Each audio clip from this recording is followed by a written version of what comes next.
Hello all, summer season இருக்கும்போதே இந்த மாதிரி ரெசிபிஸ் எல்லாம் ட்ரை பண்ணி எடுத்து வச்சிட்டோன்னா ஒரு வருஷம் ஆனாலும் கெட்டே போகாமல் இருக்கும்.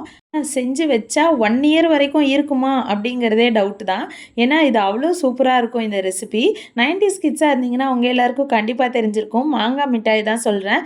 இது செய்யறதுமே ரொம்ப ஈஸி, டேஸ்ட்டுமே ரொம்ப சூப்பராக இருக்கும். செஞ்சதும் சட்டுன்னு காலியாயிரும். இதை எப்படி செய்யறதுன்னு பார்த்துடலாம். இதுக்கு நான் 2 பெரிய சைஸ் மாம்பழத்தை நல்லா தோலெல்லாம் சீவிட்டு அதோட பல்ப்பை மட்டும் தண்ணியெல்லாம் எதுவுமே சேர்க்காம அப்படியே அரைச்சி எடுத்துக்கிறேன். அரைச்ச பல்ப்பை ஒரு அகலமான பெரிய கடாயில் ஆட் பண்ணிக்கோங்க. ஏன்னா இது கொதிக்கும் போது ரொம்பவே தெறிக்கும். அரைச்ச பல்ப் கூட நான் இங்கே 5லேருந்து 6 ஸ்பூன் சர்க்கரை ஆட் பண்ணியிருக்கேன். உங்களோட மாம்பழத்தோட ஸ்வீட்னஸ் பொறுத்து நீங்கள் அதை ஆட் பண்ணிக்கோங்க.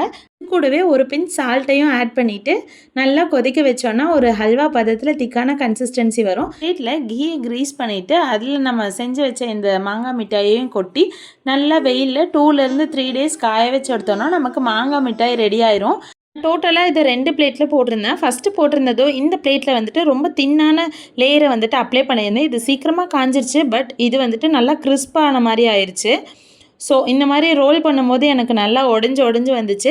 பட் நான் செகண்டு காமிச்சிருந்த பிளேட்டில் நல்லா திக்காக அப்ளை பண்ணியிருந்தனால இது ஒரு ஜெல் கன்சிஸ்டன்சியில் ரொம்ப சூப்பராக வந்துருந்துச்சு. எடுக்கிறதுக்கும் ரொம்ப ஈஸியாக இருந்துச்சு. இந்த பிளேட்லேருந்து எடுக்கும்போது எனக்கு அவ்வளோ கஷ்டமாக இல்லை. இது எடுத்ததுமே வந்துருச்சு. ஸோ நீங்களும் போடும்போது இந்த மாதிரி திக்கான லேயராக அப்ளை பண்ணிட்டீங்கன்னா தான் உங்களுக்கும் எடுக்கிறதுக்குமே ரொம்ப ஈஸியாக இருக்கும்.